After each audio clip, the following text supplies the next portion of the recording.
El equipo de comunicaciones del Santuario de Jesús Nazareno en Punta Arenas presenta Buenos días, familia. Un espacio de la comunidad católica de Magallanes que llega a usted gracias a Polar Comunicaciones.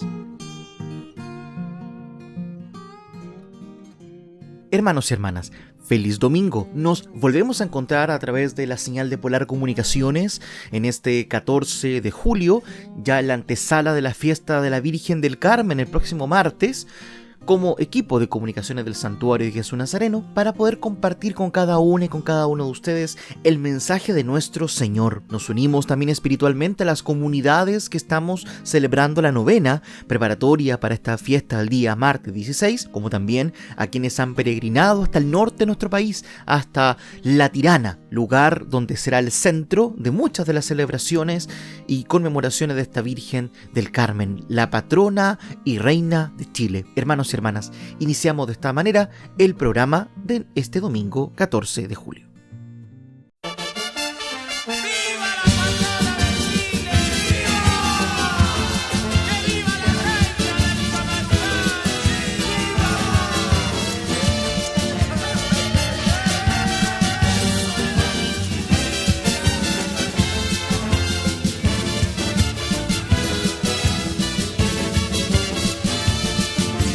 Pampa desierta nortina, te ha florecido un rosal. Llegan de todos lugares, sus bandas deben pagar. Llegan de todos lugares, sus bandas deben pagar. Es ya 16 de julio, sale la reina a pasear, saludando al peregrino que la viene a venerar. Saludando al peregrino que la viene a venerar. Viva ya, reina del Tamarugal, tirana que hace llorar y a todo un pueblo bailar. Viva ya, reina del Tamarugal, tirana que hace llorar y a todo un pueblo bailar.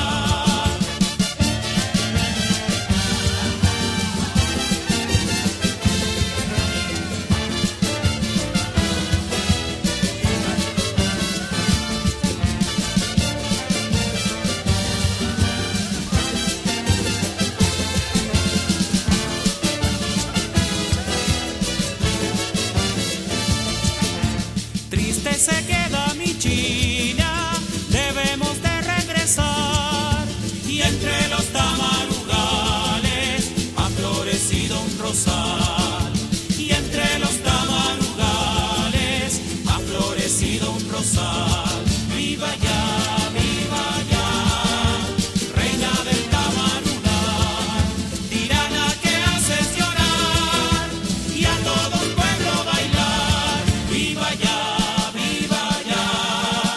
reina del Tamarugal, tirana que haces llorar y a todo un pueblo bailar. Viva ya, reina del Tamarugal, tirana que haces llorar y a todo un pueblo bailar. Viva ya, reina del Tamarugal, tirana que haces llorar y a todo un pueblo bailar. El Papa ya lo dijo en 2020, rezar no es algo externo a nosotros, sino el misterio más íntimo. En este año de la oración en el que nos encontramos, en Vatican News echamos la mirada hacia atrás para detenernos en el ciclo de catequesis del año 2020, en el que el Papa Francisco dedicó 38 catequesis a la oración. En este ciclo, el pontífice nos regaló frases muy útiles para prepararnos este año para el jubileo 2025. El Papa Francisco está en pausa estiva. Como todos los años, en el mes de julio, el pontífice suspende sus audiencias generales de los miércoles y reduce los compromisos de su agenda. Pero el año de la oración en el que nos encontramos, en preparación al jubileo de 2025, no conoce pausas y en este mes también estamos invitados a rezar. pueden ayudarnos a continuar esta preparación espiritual, las catequesis del Papa del 2020, pues Francisco dedicó un ciclo de catequesis a la oración. Francisco, en plena pandemia y desde su biblioteca privada del Palacio Apostólico, nos recuerda que la oración pertenece a todos, a los hombres de todas las religiones e incluso a los que no profesan ninguna. La oración que pertenece a todos, a los hombres de todas las religiones y probablemente también a los que no profesan ninguna, pues surge en el secreto de nosotros mismos, en ese lugar interior que los autores espirituales a menudo llaman el corazón. Para el Papa, rezar no es algo externo ni marginal a nosotros, sino que es el misterio más íntimo de nosotros mismos en el que buscamos un tú que es Dios. La oración del cristiano surge de la revelación desde ese tú, con mayúscula, que se ha manifestado y ha venido a nuestro encuentro, dándonos confianza y revelándonos a Dios como un Padre bueno, que nos ama y nos comprende, que no nos considera siervos, sino amigos e hijos suyos. Francisco también nos recuerda que en la oración del Padre Nuestro Jesús nos enseñó a pedir a Dios todo lo que necesitamos. No importa si nos sentimos culpables en nuestra relación con Él, si no hemos sido amigos fieles ni hijos agradecidos. Dios continúa amándonos porque Él siempre es fiel. Sínodo, Instrumentum Laboris, una iglesia en misión. El texto guiará los trabajos de la segunda sesión de la 16ª Asamblea General Ordinaria prevista del 2 al 27 de octubre. El documento está en continuidad con todo el proceso sinodal iniciado en 2021 y presenta propuestas para una iglesia cada vez más sinodal en misión, más cerca a la gente y en la que todos los bautizados participen de su vida. Entre los puntos de reflexión figuran la valorización de la mujer y la necesidad de transparencia y rendición de cuentas. ¿Cómo ser una iglesia sinodal misionera? Esta es la pregunta básica de la que parte el Instrumentum Laboris, de la próxima sesión del Sínodo de los Obispos prevista del 2 al 27 de octubre, la segunda de la 16ª Asamblea General Ordinaria después de la del 2023. El IL, o Instrumentus Laboris, publicado el pasado martes 9 de julio y presentado en la oficina de prensa de la Santa Sede, no ofrece respuestas prefabricadas, sino indicaciones y propuestas sobre cómo la Iglesia en su conjunto puede responder a la necesidad de ser sinodal en misión. Es decir, una Iglesia más cercana a las personas, menos burocrática, que sea casa y familia de Dios, en la que todos los bautizados sean corresponsables y participen en su vida en la distinción de sus diferentes ministerios y roles. El documento está estructurado en 5 sesiones: introducción, fundamentos y 3 partes centrales. La introducción recuerda el camino recorrido hasta ahora y destaca los hitos ya logrados, como la generalización de la metodología sinodal de la conversación en el espíritu. Le siguen los fundamentos, que se centran en la comprensión de la sinodalidad vista como un camino de conversión y reforma.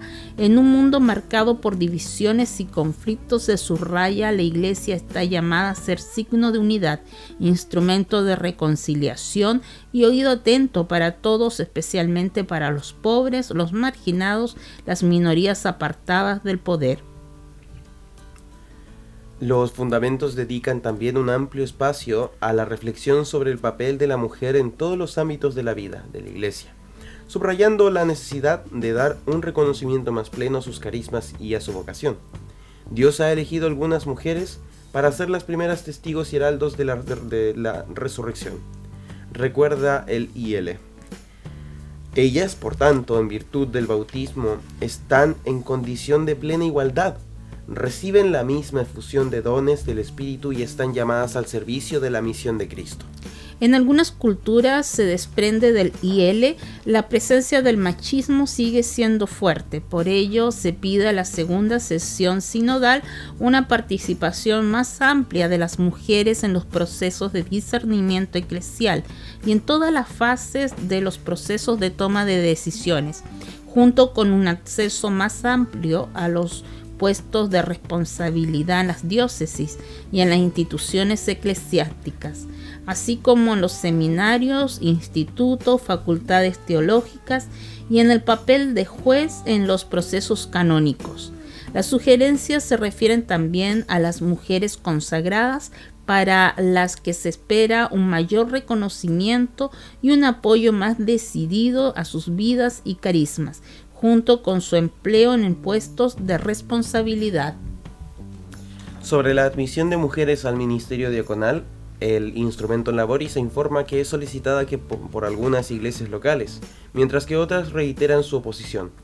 El tema, se señala, no será objeto de los trabajos del próximo mes de octubre, que por lo que es bueno que continúe la reflexión teológica en cualquier caso. La reflexión sobre el papel de la mujer pone de relieve el deseo de un fortalecimiento de todos los ministerios ejercidos por los laicos, para quienes se pide que adecuadamente formados puedan contribuir también a la predicación de la palabra de Dios, también durante la celebración de la Eucaristía. En la parte 1 habla sobre las relaciones con Dios entre hermanos y entre iglesias. Tras la introducción y los fundamentos, el IL se detiene en las relaciones que permiten a la Iglesia ser sinodal en la misión, es decir, las relaciones con Dios Padre, entre hermanos y entre las iglesias. Los carismas, los ministerios y los ministerios ordenados son pues esenciales en un mundo y para un mundo que en medio de tantas contradicciones busca la justicia, la paz y la esperanza.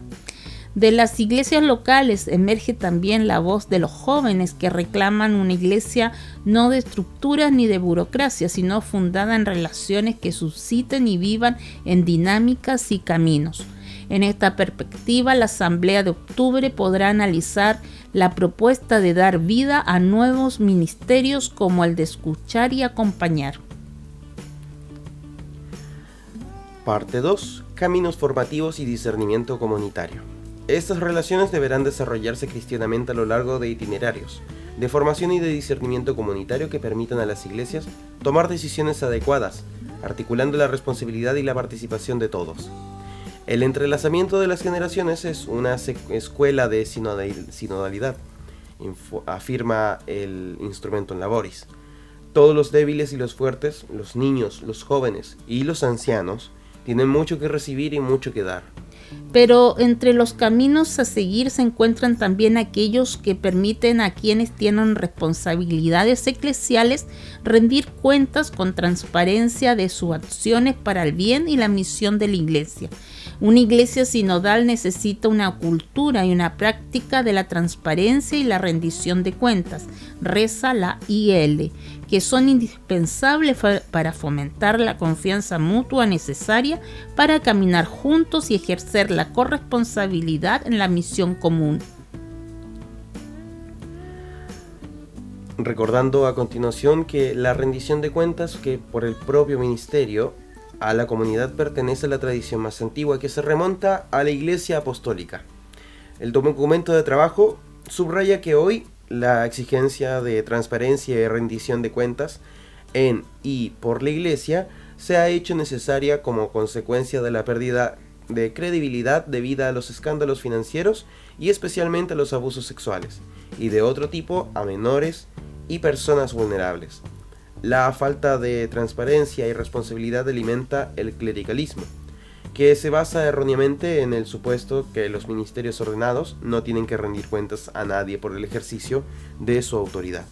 La responsabilidad y la transparencia, insiste el IL, conciernen a todos los niveles de la iglesia y no se limitan al ámbito de los abusos sexuales y financieros, sino que afectan también a los planes pastorales, los métodos de evangelización y la manera en que la iglesia respeta la dignidad de la persona humana, por ejemplo, en lo que respecta a las condiciones de trabajo en sus instituciones.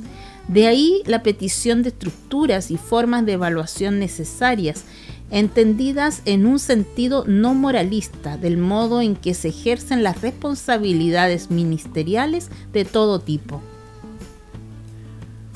A este respecto, el documento recuerda la necesidad de que la Iglesia garantice, por ejemplo, la publicación de un informe anual tanto sobre la gestión de los bienes y recursos como sobre el desempeño de la misión, incluyendo una ilustración de las iniciativas emprendidas en el ámbito de la salvaguardia, protección de menores y personas vulnerables, y la promoción del acceso de las mujeres a puestos de autoridad y su participación en los procesos de toma de decisiones.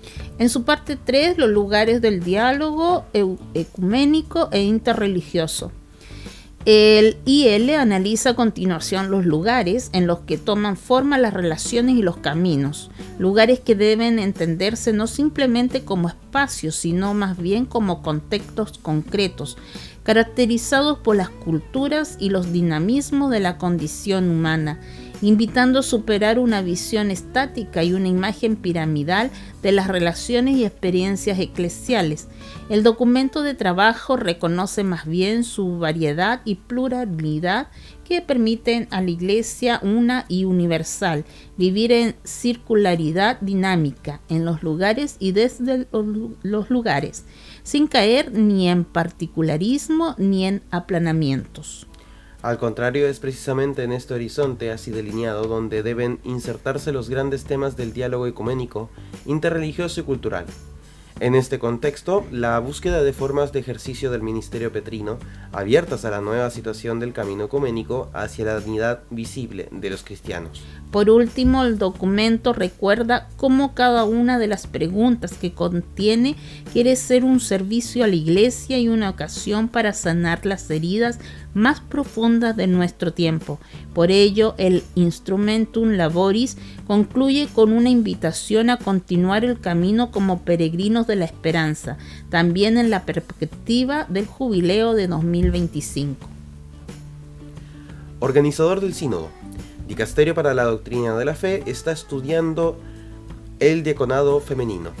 Los organizadores del Sínodo de la Sinodalidad revelaron el martes que el Papa Francisco ha pedido al Dicasterio para la Doctrina de la Fe que estudie la participación y el liderazgo de las mujeres en la Iglesia Católica, incluida la posibilidad de mujeres diáconos, con el objetivo de publicar un documento sobre el tema.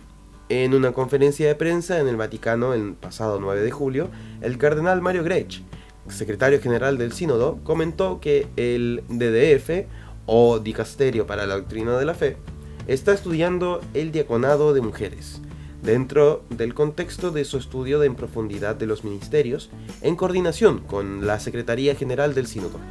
Aunque el diaconado femenino está fuera de la mesa de discusión en la segunda sesión del Sínodo de la Sinodalidad, que se realizará en octubre de este año, según el documento de trabajo o Instrumentum Laboris publicado el pasado 9 de julio, el tema será incluido en el estudio del Vaticano sobre el liderazgo de las mujeres.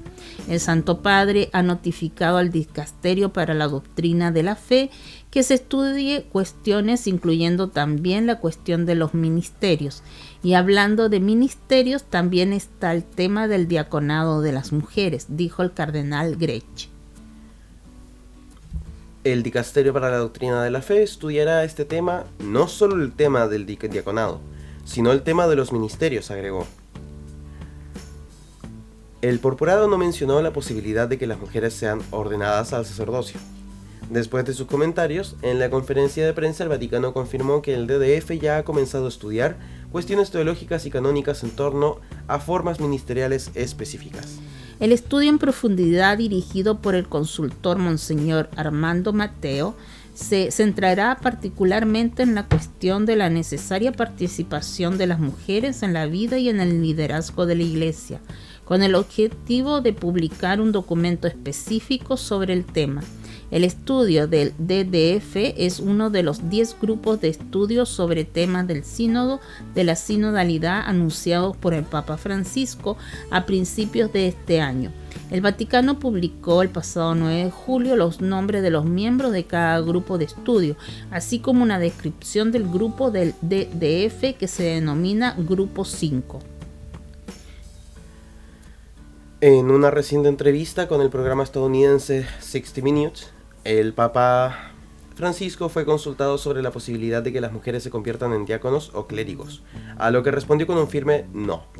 En la conferencia de prensa en el Vaticano, los organizadores del sínodo también destacaron la propuesta de un nuevo ministerio de escucha y acompañamiento, que será discutido en la asamblea final del sínodo de la sinodalidad de octubre. El Instrumentum Laboris o documento guía para la segunda sesión de la 16ª Asamblea General Ordinaria del Sínodo de los Obispos llamó al ministerio propuesto un recordatorio de que la escucha y el acompañamiento son un servicio eclesial. Parece sumamente oportuno dar vida a un ministerio de escucha y de acompañamiento reconocido y posiblemente instituido, gracias al cual este rasgo característico de una iglesia sinodal se pueda experimentar concretamente. Se necesita una puerta abierta de la comunidad por la que pueda entrar la gente sin sentirse amenazada o juzgada, afirma el Instrumentum Laboris. Cuando se le preguntó en la conferencia de prensa si la propuesta de un nuevo ministerio de escucha y acompañamiento podría ser un paso hacia una mayor burocratización de la Iglesia, el cardenal Grech subrayó que el propósito del ministerio sería educar a la comunidad para avanzar en su servicio de escucha y acompañamiento. El secretario general del Sínodo de los Obispos agregó que todos los católicos están invitados a proclamar la palabra y ser catequistas, pero esto no hace que la existencia de ministerios de lectores y catequistas dentro de la Iglesia sea una burocratización. El purpurado también anunció que la Secretaría del Sínodo pronto publicará una ayuda teológica para complementar el Instrumentum Laboris que proporcionará análisis teológicos y canónicos sobre la misma para ayudar a los participantes del sínodo a reconocer y comprender las raíces e implicaciones de lo que contiene. Durante la conferencia de prensa, el cardenal Jean-Claude Oyerich, relator general del Sínodo de la Sinodalidad, expresó que los informes presentados a los organizadores del sínodo por las conferencias episcopales de todo el mundo muestran que el proceso sinodal multianual ha sido y sigue siendo un tiempo de gracia que ya está dando numerosos frutos en la vida de la Iglesia. Desde Kenia hasta Irlanda, desde Corea hasta Brasil, los informes subrayan este dinamismo renovado que la escucha ofrecida y recibida está trayendo a las comunidades, sostuvo. El cardenal Oyerich señaló cómo ha observado una diferencia entre los informes que la Secretaría General recibió de las conferencias episcopales al comienzo del sínodo de la sinodalidad y los informes presentados este año por 108 conferencias episcopales.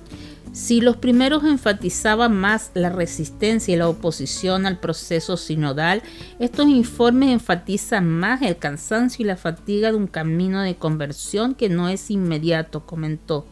El cardenal agregó que ve esto como evidencia de una maduración en el camino sinodal, señalando que muchas conferencias episcopales identificaron frutos de su experiencia sinodal local. La reunión del 2 al 27 de octubre del Sínodo de la Sinodalidad marcará el final de la fase de discernimiento del proceso sinodal de la Iglesia, que el Papa Francisco abrió el 2021.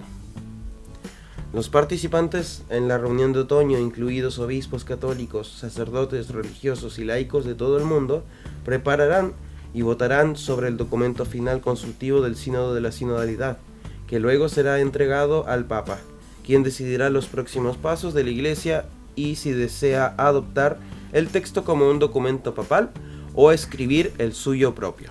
La tercera fase del sínodo, después de la consulta del pueblo de Dios y el discernimiento de los pastores, será la implementación de acuerdo a los organizadores.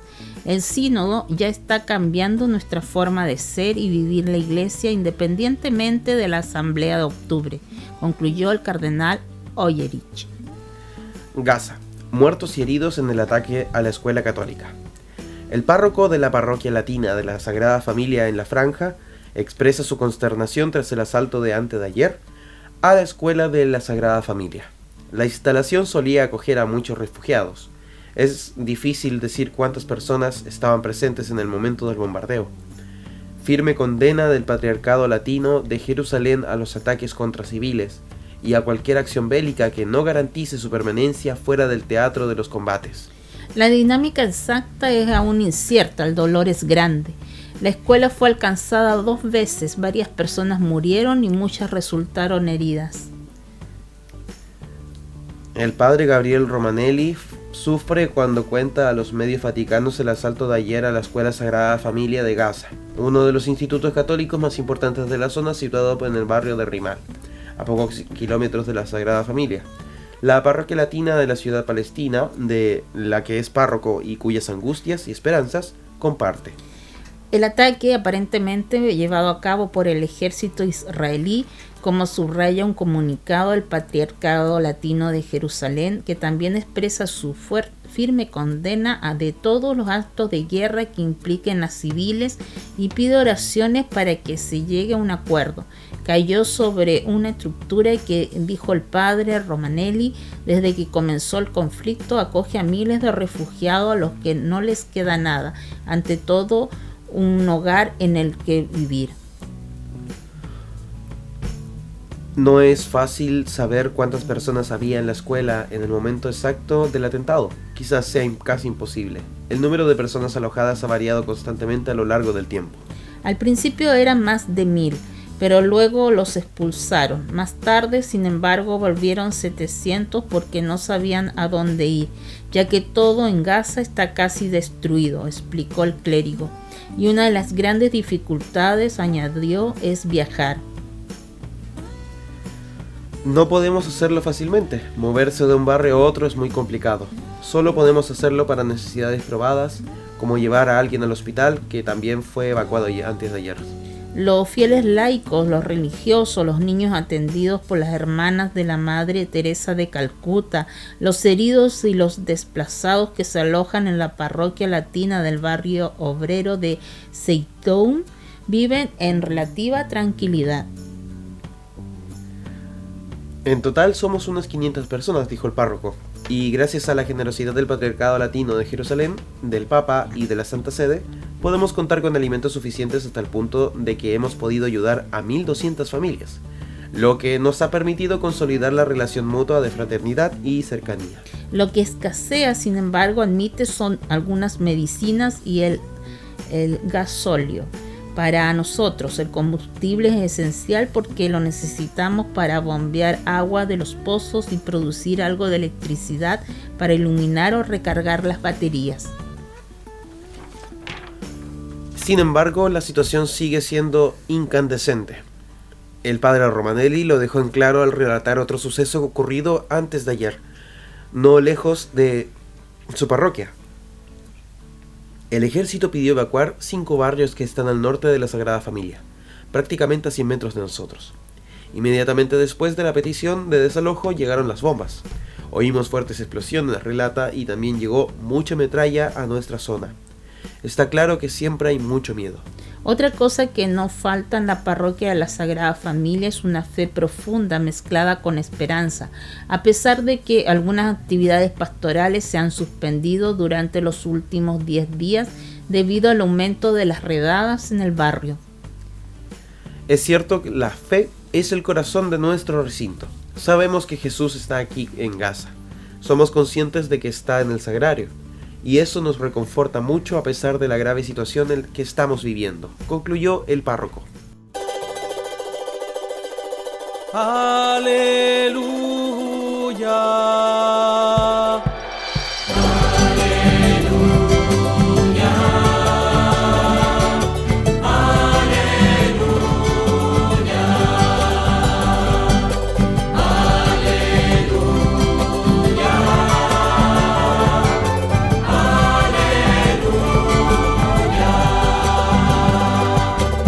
El Padre me ha enviado para anunciar la buena nueva a los pobres. Aleluya.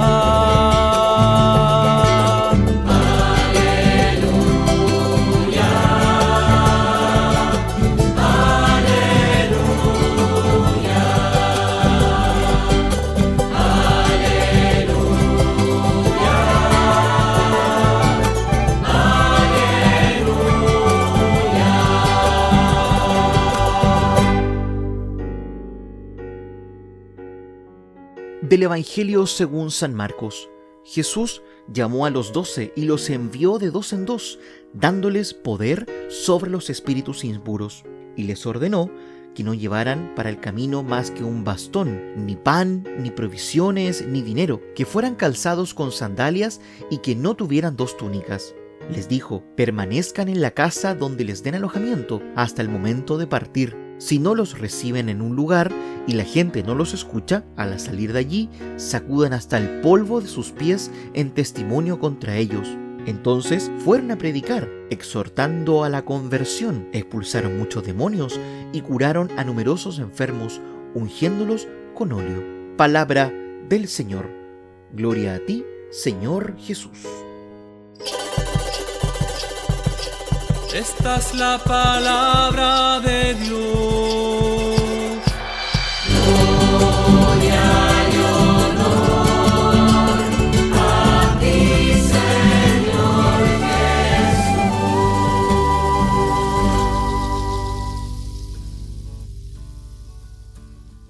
En este evangelio, Jesús nos habla de palabras claves para entender así, de manera correcta, la llamada y la misión. Veamos algunas. Llamó Jesús a los 12 y los envió. En la mente de Jesús, estos 2 verbos, llamar y enviar, deben ir siempre juntos. Lo dice explícitamente San Marcos. Creó los 12 para que estuvieran con Él y enviarlos a predicar. ¿Qué significa estar con Él? Estar con Él significa entrar en relación con una persona que de madrugada, cuando todavía estaba muy oscuro, fue a un lugar solitario y allí se puso a hacer oración. En la oscuridad de la noche, en soledad, sin los ruidos del día, Jesús sentía necesidad del encuentro inefable y maravilloso con el Padre. El Padre le atraía, le seducía, le quitaba el sueño. Cuando Jesús llama a los 12 a estar con Él, quiere comunicarles esta experiencia sublime que Él ha tenido con su Padre. Después vendrá la misión, el trabajo, la ocupación. Todos te buscan. Lo que la gente busca en Jesús no es solo una curación física o una palabra de consuelo. Jesús está lleno de Dios, lleno de amor, de alegría, de bondad, de misericordia. Y eso era lo que arrastraba a la gente que buscaba a Jesús. El vacío existencial de Dios en el mundo que nos toca vivir solo lo llenarán personas que, como Jesús, estén llenas de Dios. Y cuando uno está lleno de Dios, entonces, y solo entonces, está capacitado para la misión. Lo importante es predicar lo que hemos aprendido de Jesús, estando mucho tiempo con Él. Segunda acción, los mandó de 2 en 2. Alude a la comunidad de los 12. En el Evangelio de Marcos, la comunidad es muy importante, tanto que lo primero que hace Jesús es formar el grupo. En este Evangelio los discípulos son tan importantes que Jesús no quiere hacer nada sin ellos. Los siguen a sol y a sombra, y cuando los envía a predicar y Jesús se queda solo, el evangelista corta la narración. Jesús admira a su primo Juan Bautista y le ha elogiado públicamente, pero no quiere seguir su estilo de vida. Sus discípulos no son elegidos para vivir en el desierto y llevar una vida ascética. Juan ni comía ni bebía, pero el Hijo del Hombre come y bebe. Jesús siempre está rodeado de sus discípulos, y este estilo de vida es parte de su misión. Se evangeliza desde el grupo, desde la comunidad, desde la iglesia, y se lleva a los demás la experiencia de ese grupo que ha ido creciendo y madurando en la fe en torno a Jesús. En estos momentos en que nuestras iglesias se van quedando vacías, surge la necesidad de crear grupos en torno a la palabra de Dios. Estos grupos sentirán necesidad de celebrar su fe en torno a la Eucaristía. Hay que volver a los orígenes de nuestra fe. En tercer lugar, salieron a predicar la conversión. La palabra que usa en griego, metanoia, tiene una gran fuerza. Es una revolución en nuestra manera de pensar y de actuar. Es un dar la vuelta a la tortilla. Si la gente piensa que lo importante es el poseer, los discípulos de Jesús han aprendido que más importante que tener es compartir. Si para la gente lo importante es dominar, tener sobre los demás, los discípulos de Jesús han aprendido que es mejor servir. Un servicio sin amor esclaviza, pero un servicio por amor nos hace personas libres. Jesús no ha venido a este mundo a ser servido, sino a servir. Y si el mundo piensa que se puede ser feliz ocupando los primeros puestos, mirando a los demás por encima del hombro, siendo más que los demás, se equivoca. el más grande es el más pequeño. Hay más alegría dando que recibiendo. Y si en vez de dar, te sabes dar como Jesús, entonces la alegría llega a la plenitud.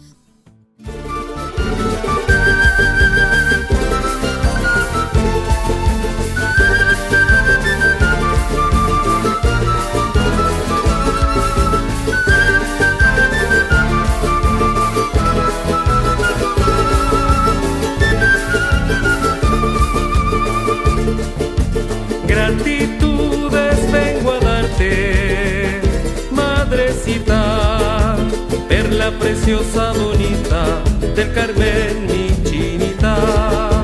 Las gracias te da tu pueblo al encontrar al Salvador de este mundo, Rey del amor y de la paz. Hoy yo te vengo a cantar, a ti reina del Tamarugal.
A los hijos de esta tierra y del Tamarugal, que el rocío de la pampa perfume ya, y que la luz de tu hijo alumbre siempre, siempre más.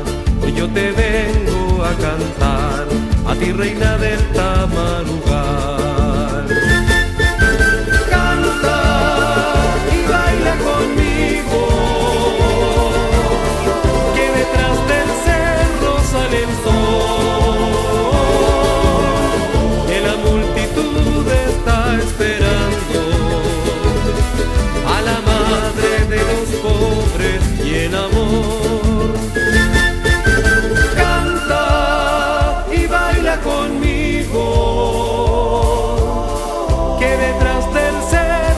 El sol, que la multitud está esperando a la madre de los pobres y el amor. Canta y baila conmigo, que detrás del cerro sale el sol, que la multitud está esperando a la madre de los pobres y el amor. Canta y baila conmigo,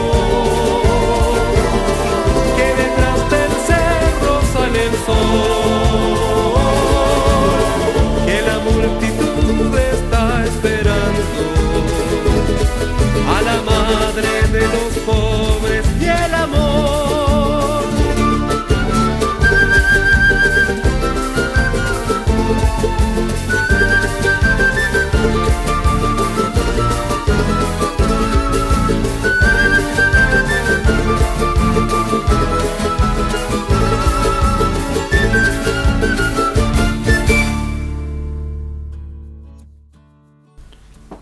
La gratuidad, el arte de dar y recibir como Dios. La gratuidad es una palabra que nos puede resultar extraña o incluso ajena en un mundo donde todo parece tener un precio o un interés. Sin embargo, la gratuidad es una actitud que nos acerca a Dios y a los demás. Nos libera de la esclavitud del dinero y del egoísmo, que nos hace más humanos y más felices. ¿Qué significa ser gratuitos? ¿Cómo podemos vivir la gratuidad en nuestra vida cotidiana? ¿Qué nos enseña el Evangelio sobre la gratuidad? Estas son algunas de las preguntas que nos plantea el Papa Francisco en su reciente mensaje a los participantes del encuentro con instituciones y organismos de ayuda de la Iglesia de América Latina, del 26 de febrero del 2024, que podemos resumir en los siguientes puntos. Dar sin esperar nada a cambio. La gratuidad se define como dar sin esperar nada a cambio, como un regalo que no busca recompensa ni reconocimiento. Esta es la forma de dar que nos propone Jesús, que nos invita a amar a nuestros enemigos, a hacer el bien a los que nos odian, a prestar sin esperar devolución. Esta forma de dar nos libera de la lógica del mercado, de la competencia de la rentabilidad que nos hace ver al otro como un medio o un rival y no como un hermano o una hermana. Reconocer que todo es don. Para poder dar de forma gratuita necesitamos reconocer que todo lo que tenemos y somos es un don de Dios, quien nos ha creado por amor y nos ha dado todo lo que necesitamos para ser felices. Dios es el que da, y nosotros somos solo administradores de sus bienes, que debemos usar con responsabilidad y generosidad, sin gloriarnos ni exigir más de lo que nos corresponde. Dios nos ha dado lo más grande, su propia vida, su Hijo Jesucristo que se entregó por nosotros en la cruz, y su Espíritu Santo que nos acompaña y nos guía. Todo lo que tenemos o es Dios o es prueba y prenda de su amor. Dar en medio del pueblo de Dios. Dios no se da de forma abstracta o individualista, sino que se da en medio de su pueblo, que es la Iglesia. Dios se ha hecho historia con nosotros, asumiendo nuestra humanidad, nuestra debilidad, nuestra fragilidad, manteniéndose fiel a pesar de nuestras infidelidades. Dios se da en los sacramentos, especialmente en la Eucaristía, donde nos ofrece todo su cuerpo y su sangre, su alma y su divinidad. Nuestro dar no puede ignorar esta realidad, sino que debe estar en sintonía con el modo de dar de Dios, que se hace cercano, que se hace pobre, que se hace uno de nosotros. Dar siempre y totalmente. Dios no pone límites a su amor, sino que se da siempre y totalmente, sin condiciones ni reservas. Dios no se cansa de perdonarnos, de esperarnos, de buscarnos, de llamarnos. Dios es mendigo de nuestro amor, que quiere que le correspondamos con todo nuestro ser. La gratuidad implica imitar esta forma de dar de Dios, que no se guarda nada, que no se mide, que no se calcula, que no se rinde. La gratuidad implica dar lo mejor de nosotros mismos sin escatimar esfuerzos ni recursos, sin esperar resultados ni aplausos. Dar por amor. La razón última de la gratuidad es el amor, que es el motor de todo lo que hacemos y el sentido de todo lo que somos. El amor es el que nos mueve a dar, el que nos hace felices al dar, el que nos une a Dios y a los demás al dar. El amor tiene razones que la razón no entiende, como decía Pascal, porque el amor es un misterio, una gracia, un don. El amor es el que nos hace gratuitos, porque el amor es gratuito, porque Dios es amor. Dar para enriquecernos. La gratuidad no es una pérdida, sino una ganancia. Porque al dar nos enriquecemos, al dar nos hacemos más semejantes a Dios. Al dar nos abrimos a la comunión, al dar nos llenamos de alegría. La gratuidad es una paradoja, porque al dar recibimos, porque al dar nos multiplicamos, porque al dar nos salvamos. La gratuidad es una bendición porque al dar bendecimos, porque al dar somos bendecidos, porque al dar glorificamos a Dios. Dar para transformar el mundo. La gratuidad no es una utopía, sino una realidad que podemos vivir y testimoniar en nuestro mundo, que necesita de gestos y actitudes gratuitas, que rompan las cadenas del egoísmo, de la indiferencia, de la violencia, de la injusticia. La gratuidad es una fuerza que puede transformar el mundo, que puede hacer posible el reino de Dios, que puede hacer florecer la fraternidad, la solidaridad y la paz. La gratuidad es una misión que nos compromete a ser signos e instrumentos de la gratuidad de Dios, que nos llama a ser sus testigos, sus discípulos, sus amigos. Dar para vivir plenamente. La gratuidad es una vocación que nos invita a vivir plenamente, a vivir como hijos de Dios, a vivir como hermanos de todos, a vivir como amigos de Jesús. La gratuidad es una elección que nos desafía a renunciar a lo que nos impide dar, a lo que nos ata, a lo que nos aleja de Dios y de los demás. La gratuidad es una propuesta que nos ofrece la felicidad, la libertad, la vida. La gratuidad es un arte que podemos aprender y practicar, que podemos admirar y compartir, que podemos disfrutar y agradecer. La gratuidad es un don que podemos recibir y ofrecer, que podemos celebrar y alabar, que podemos vivir y amar. Laboriosidad. Trabajar es solo el primer paso. Hacerlo bien y con cuidado en los pequeños detalles es cuando se convierte en un valor. Alguna vez un cómico dijo: tan terrible es el trabajo que hasta pagan por hacerlo. Sin embargo, el trabajo es un valor fundamental. Cuando alguien se refiere a nosotros por ser muy trabajadores, nos sentimos distinguidos y halagados. Los demás ven en nosotros la capacidad de estar horas y horas en la escuela, en la casa o en la oficina haciendo muchas cosas importantes. Efectivamente, esa puede ser la razón, pero existe la posibilidad de carecer de un sistema de trabajo que nos lleva a trabajar más tiempo de lo previsto. Esto se identifica con claridad cuando iniciamos varias tareas y solo terminamos algunas, generalmente las menos importantes, las que más nos gustan o se nos facilitan, además de ir acumulando labores que después se convertirán en urgentes. ¿Qué significa la laboriosidad? La laboriosidad significa hacer con cuidado y esmero las tareas, labores y deberes que son propios de nuestras circunstancias. El estudiante va a la escuela, el ama de casa se preocupa por los miles de detalles que implican que un hogar sea acogedor.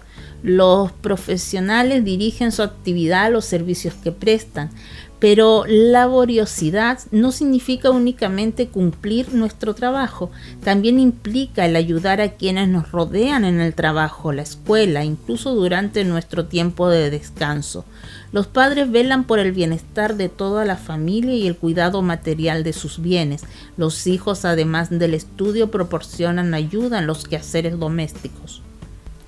Podemos fácilmente dar una apariencia de laboriosidad cuando adquirimos demasiadas obligaciones para quedar bien, aun sabiendo que no podremos cumplir oportunamente. También puede tomarse como pretexto al pasar demasiado tiempo en la oficina o la escuela para dejar de hacer otras cosas, como evitar llegar temprano a casa y así no ayudar a la esposa o los padres. Al crear una imagen de mucha actividad pero con pocos resultados se le llama activismo, popularmente expresado con mucho ruido y pocas nueces. Es entonces cuando se hace necesario analizar con valentía los verdaderos motivos por los que actuamos, para no engañarnos ni pretender engañar a los demás cubriendo nuestra falta de responsabilidad. La pereza es la manera común de entender la falta de laboriosidad. Las máquinas, cuando no se usan, pueden quedar inservibles o funcionar de manera inadecuada. De igual forma sucede con las personas, quien con el pretexto de descansar de su intensa actividad, cualquier día y a cualquier hora, pasa demasiado tiempo en el sofá o en la cama viendo televisión, hasta que el cuerpo reclame movimiento, poco a poco perderá su capacidad de esfuerzo, hasta ser incapaz de permanecer mucho tiempo trabajando o estudiando en lo que no le gusta o no le llama la atención. ¿Qué se necesita para ser laborioso? Para ser laborioso se necesita estar activo, hacer cosas que traigan un beneficio a nuestra persona o mejor aún a quienes nos rodean. Dedicar tiempo a buena lectura, pintar, hacer pequeños arreglos en casa, ayudar a los hijos con los deberes, ofrecerse a cortar el pasto. No hace falta pensar en grandes trabajos extras, sobre todo para los fines de semana, pues el descanso es necesario para reponer fuerzas y trabajar más y mejor. El descanso no significa no hacer nada, sino dedicarse a actividades que requieren menor esfuerzo y diferentes a las que usualmente realizamos. Podemos establecer pequeñas acciones que poco a poco y con constancia nos ayudarán a trabajar mejor y a cultivar el valor de la laboriosidad. Por ejemplo, comenzar y terminar de trabajar en las horas previstas generalmente cuesta mucho trabajo, pero nos garantiza orden para poder cubrir más actividades. Establecer un horario y una agenda de actividades para casa en donde se contempla el estudio, el descanso, el tiempo para cultivar las aficiones, el tiempo familiar y el de cumplir las obligaciones domésticas son cargos. Terminar en orden y de acuerdo a su importancia todo lo empezado, encargos, trabajos, reparaciones, etc. Cumplir con todos nuestros deberes, aunque no nos gusten o impliquen un poco más de esfuerzo. Tener ordenado y dispuesto nuestro material y equipo de trabajo antes de iniciar cualquier actividad, evitando así poner pretextos para buscar lo necesario y la consabida pérdida de tiempo e interés. Esmerarnos por presentar nuestro trabajo limpio y ordenado. Cuando nos decidimos a vivir el valor de la laboriosidad, adquirimos la capacidad de esfuerzo tan necesaria en estos tiempos para contrarrestar la idea ficticia de que la felicidad solo es posible alcanzarla por el placer y comodidad, logrando trabajar mejor poniendo empeño en todo lo que se haga. El trabajo es mucho más que un valor, es una bendición.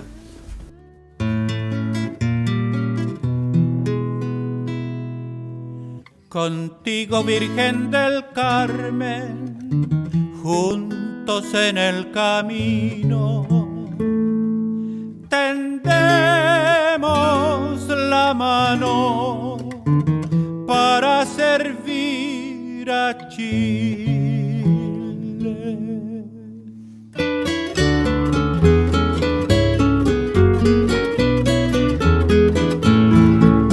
Yo soy el camino, dice el Señor, yo soy la verdad y la vida, ya no tienen que temer, he vencido la muerte y el dolor, en su casa de alegre paz, mi Padre nos espera, contigo Virgen del Carmen, juntos en el camino, tendemos la mano para servir a Chile. La Virgen María nos trae el sol, viene iluminando el camino por el norte y por el sur. La palabra nos lleva hacia Jesús, nos invita a partir el pan como un pueblo de hermanos. Contigo, Virgen del Carmen, juntos en el camino, tendemos la mano para servir a Chile.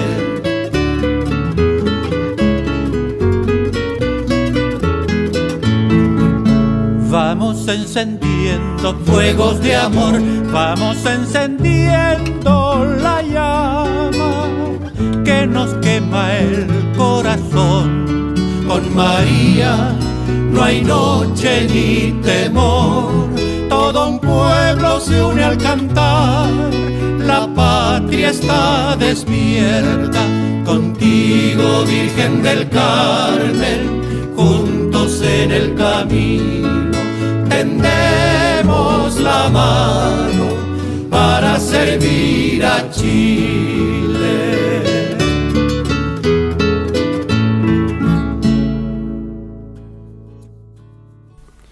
Fiesta de la Virgen del Carmen.